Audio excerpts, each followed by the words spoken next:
Welcome to a new update in which we are going to discuss Bitcoin and the recent price action. We are going to discuss everything you need to know about the price action in a sense that we have been correcting and the bear market thesis is back there. But are we actually going to get one, as we are focusing mostly on TA in this update? Before we continue, make sure to hit the like button, subscribe beneath as well, and also check out our free trade letter, which you can find in the description beneath. We are providing that 3 times per week to you completely for free. Also, make sure to join our public Discord, in which you can get free educational trade ideas on a bi-weekly basis. In our premium membership, we are posting way more, and in the past quarter we've made 40R.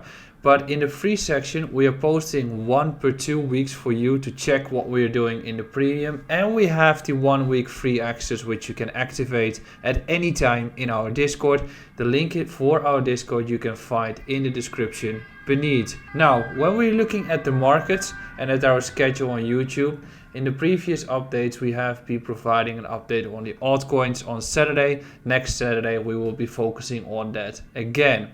Now, when we're looking at today's update, we don't have that much of news to discuss when it comes to Bitcoin. The indices are still consolidating above the recent highs or around the recent highs. They are making a barcode if you're looking at the price action itself.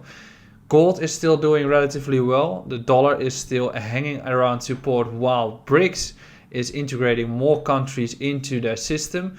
And the yields are starting to get into the top and potentially fall again, which can be fueling the markets for Bitcoin. So we're going to look at the bear market and the bull market thesis for Bitcoin in this update. But there is one news topic that I would like to share with you, which is important, and that is the Coinbase case against the SEC. If you can see on the screen next to me, you can see that Brian Armstrong has been getting into spotlight. And we know that the SEC and the CFTC have been attacking exchanges for using stablecoins or registering unregistered securities or trading unregistered securities. So there is a certain attack, and in last week's update we have been discussing the entire case around Gary Gensler and the hearing. Now there is a response from Coinbase, and Coinbase is going to sue the SEC for not providing a clear path on the regulation for crypto. Coinbase also feels like that they might need to go outside of the US because the US is falling behind the other countries. You can clearly see that Asia, Europe as well, as Europe has been accepting MiCA for 2024-2025, which is a huge step forward when it comes to regulation, opening up many new ways for parties to join into.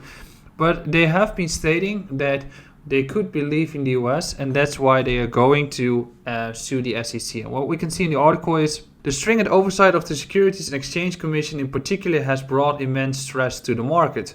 Prominent cryptocurrency exchange Coinbase is clearly on a mission to change this, as it went on to file a court action against the SEC.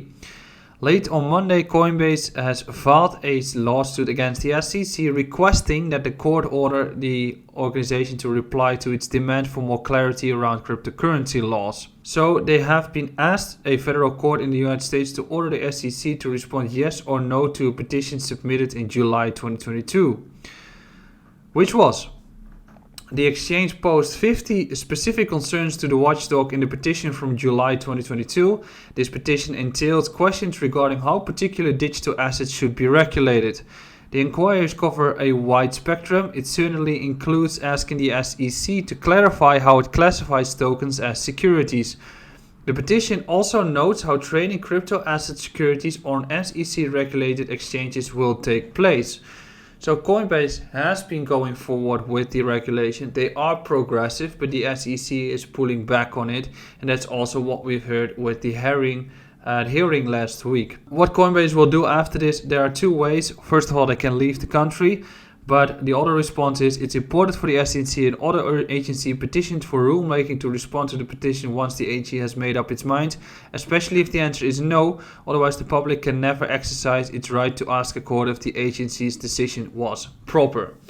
So Coinbase is in favor of regulation. I think we all are, except for the Moxies. but regulations are going to benefit the markets massively. And right now we are into a bear market, but in this bear market there is a build-up being stated, which is fundamentally we are growing. Regulation in Asia is going to open up in Hong Kong. The Middle East is actually quite progressive.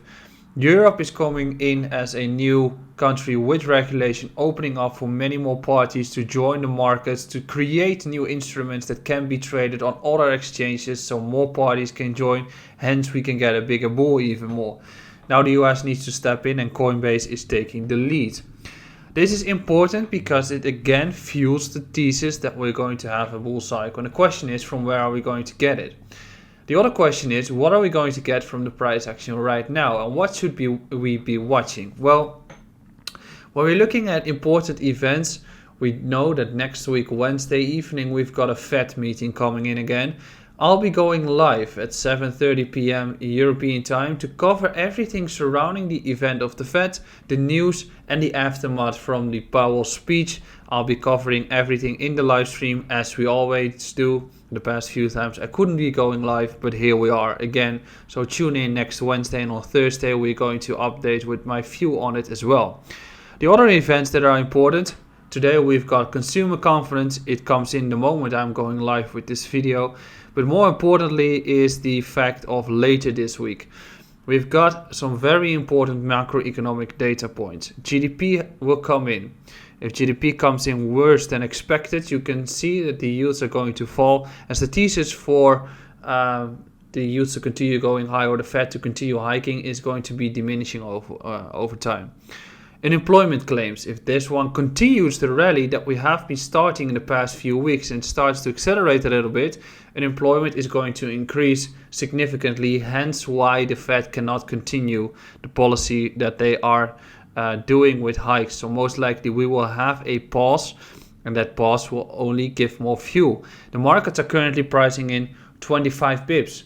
And if the markets are going to get 25 pips, but the continuation or the path forward is going to be that they pause the entire hike policy, it's still going to result into a strong reaction on the markets to the upside. On Friday, Bank of Japan, we've also got CPI data from Europe, and we've got PCE and employment cost index from the US. And then next week is the big week.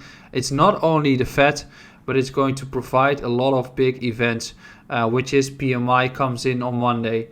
We've got job openings on Tuesday. On Wednesday, we've got a non-farm employment change and PMI again, and we've got the FOMC. So we're getting into a massive week and when it comes to macroeconomic events, and that is going to move the markets. If it is going to be the way that we think it is, which is that we're going to adjust the entire hiking procedure, and we're going to pause, it's going to fuel the markets and Bitcoin is going to rally back up again. Now, when we're looking at my prediction from the markets, I've stated something previously, which was that we're going to have a rally toward 38 to 42k. Right now we are having a slight correction. That doesn't mean that the thesis is away.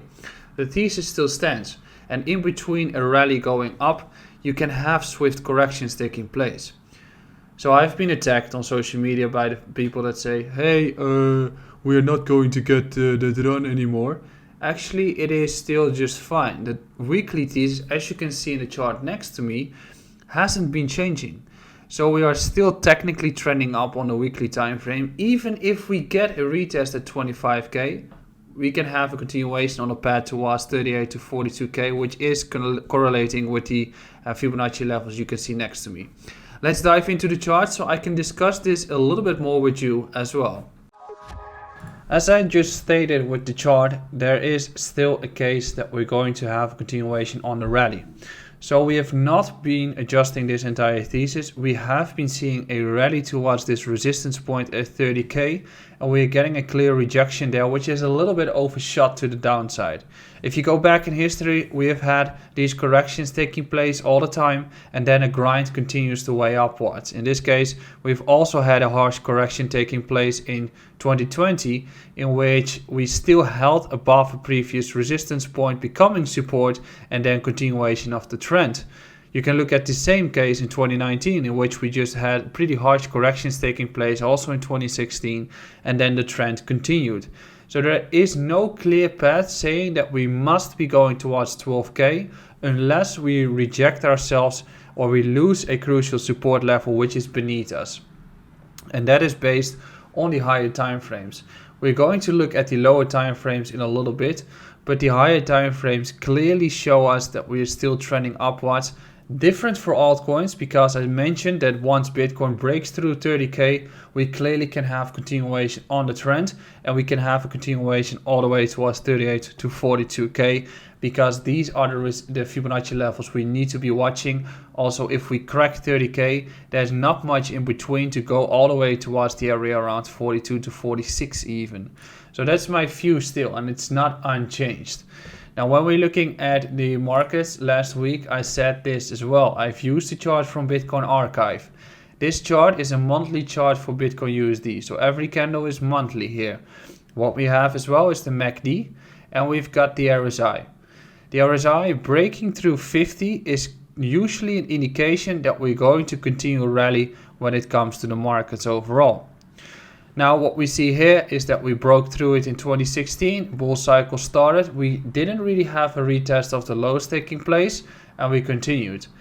In 2019 we broke through it as well. We had a correction taking place, outlier taking place towards 4k, otherwise I think we would have been holding above 6k overall. And we've broken through the RSI of 50 here as well. Retest taking place, holding back above the 50 RSI, and then we continue to do a bull cycle. Right now we're breaking through the RSI 50 again. I'll be looking at it in a little bit, but we're breaking through it again, making a retest happen at this point, which most likely are going to give us continuation on the trend, and then a later retest will take place, inducing that we confirm that we continue the bullish thesis for the market. This didn't change. Now as well, this Bitcoin pullback was harsh, and we have seen it taking place. But then this chart from Kelly Kelly, he says, why this Bitcoin pullback may be a shakeout of weak hands, which I fully agree on. Right now we see a shakeout taking place, liquidity on the downside has been taken, and people are eagerly looking for shorts or accept that we must be going lower at this point, while the higher time frames are still intact and have not been adjusted at all, which means that we can still continue the trend to the upside, although liquidations have been taking place. And who were the liquidations at this point? In this chart you can see the long-term holders increasing supply, which means that supply decreases in times of a rally. In this case, the supply has been decreasing over time, in the fact that during bear markets, which is in 2018 as well, long-term holders usually accumulate their position.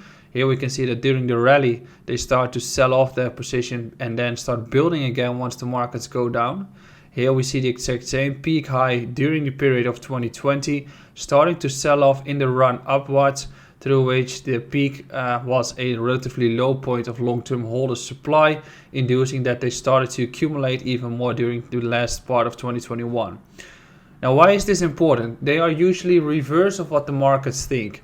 In this case, we've got a clear path of the price falling down, but we see that the long-term holders supply starts to increase quite substantially, which means that long-term holders are again accumulating their positions at this point. What do we see even more? The long-term net position change is clearly positive in this correction. They have also been accumulating in this period, and they have been selling off massively during the bull cycles, as we can see, right? And then accumulate massively during the bear cycles. So strong hands are increasing their positions. Now this is the other way around. Short-term holders, which is weak hands position change, they have been selling. They've also been selling massively during this bear market thesis. They've also been buying massively during the entire bull run, right? They have been selling during this period in the bear market, and they are selling now again. So what you see on social media is actually this weak hand at this point. Then additionally, we've got into a point of full interest to get back into the markets. Then finally, what do we have even more here? Fear and greed index comes back to neutral. Last week we've had greed, and now we're just coming back into neutral state. When we're looking at the monthly case, we can ask ourselves whether we are still holding above 50.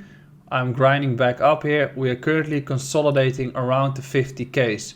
So in the next few months we can break through it, but we're currently holding beneath or around the 50Ks here, depends on the exchange, which means that if we break through it, we can have that massive rally towards 38 to 40K. Now, I mentioned that we are currently looking at this scenario. I've just been discussing it with you as well. And now we can start looking at the lower time frame. So in the daily time frame, we've also agreed on a case that we must be holding above 25K. If we do, we have a beautiful retest of the previous resistance point becoming support, and then we can continue doing this trend. Now, when we start to look at the lower time frames, there was also a thesis that the markets might be continuing a case of falling south, and there are two scenarios at this point. The first scenario is that we have this case. We are consolidating and we are consolidating beneath resistance, but we're holding above the previous resistance as support again. And then once we start to crack through it, we continue to rally quite substantially. The other way around, we are going to consolidate and then we start to nosedive. The current scenario for Bitcoin is that we're looking at a bounce from 26.6 to 27K. I marked this level, we've hit it already, so that's the good part. Now, if we break through 27.8, people are assuming that we go to 28.8 and then we fall back towards 25K. I think those chances are quite limited. If we want to continue falling, I think we have to do it from here, and then we need to fall over towards 24 to 25K already. Because in this case, if we are looking at a scenario of breaking through 27.8, we are coming back into the entire range structure that we have here. But there are also many shorts that are currently looking at the resistance point at 27.8 and have placed their stops here. There's also many longs that are eager to get back into the markets at this point, and once they are getting back into the markets at this point through breaking 27.8, it will probably accelerate the entire thesis at this point, which means I don't believe that we're going to have resistance at 28.8. I think we take out all these highs and start to rally towards 30K, after which we can continue towards 38 to 42. So instead of looking at 28.8 as the crucial resistance point, it is 27.8. That is the crucial area that we need to look at in order to break back into the range, and then we can start accelerating quite fast because of the acceleration of shorts getting triggered, but because of the case that we're getting a lot of longs that are eager to flip or to buy back into the markets at this point. So it's just going to be a chain reaction. Until then, we need to wait for confirmation for the markets to bottom out, but I don't believe that we're going to have the 28.8K and then 26K or 25K, which is the clear thesis at this point. If we're going to have a bounce above 27.8, I think we're going to continue the thesis. If we are not going to have that, we must be rolling over, and then we're going to fall back around 25K from here. If we're looking at the NASDAQ is just chopping around. It's a little bit crucial. If the NASDAQ is going to fall at this point and it loses 12,800, that is when the pain starts to kick in and we can agree on a case that we're going to rally to or drop towards 25K. If we're looking at gold, it's just consolidating, definitely depending on structure here. But if we're going to have a correction, I would definitely be interested in gold around 1850. But overall, gold is still in an upwards trend. You can see that it didn't really have the pain as Bitcoin has been experiencing in the past few weeks. So crypto is definitely into a rough bed at this point and has seen an over leveraged liquidation through which the correction was more harsh than it should be, especially if you're looking at the indices which are just consolidating fine.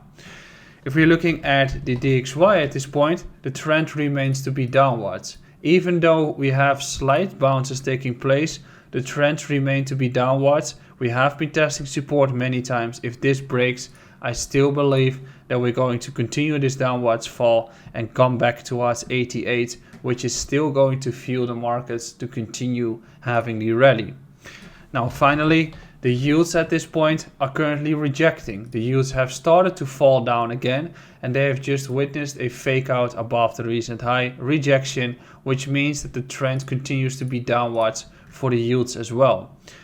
In that case, if macro comes in fine, I think the yields are going to roll over. which is going to be a case where Bitcoin does well. So instead of looking at the bear market at this point, I think there is a clear case for the Bitcoin to continue rallying upwards. But in that case, we need to hold crucial levels, and also a breakthrough of 27.8 is going to fuel the market. I hope you have been enjoying this update in which we mostly focused on the charts. Next video on Thursday, we're going to look at the macroeconomic events from this week and also what you need to look at for coming weeks, and a forecast for my predictions for the markets, including a thesis for the Fed meeting, which I'll be streaming live next Wednesday at 8 p.m., 7:30 p.m. actually, because at 8 p.m. the data comes out. Make sure to be there. If you want to know all the information, make sure to be there if you want to see my thesis on it as well. And also make sure to join our public Discord if you want to get trade ideas to improve your own trading in the crypto markets. I'll be back on Thursday. Have a wonderful day, and I'll see you again soon.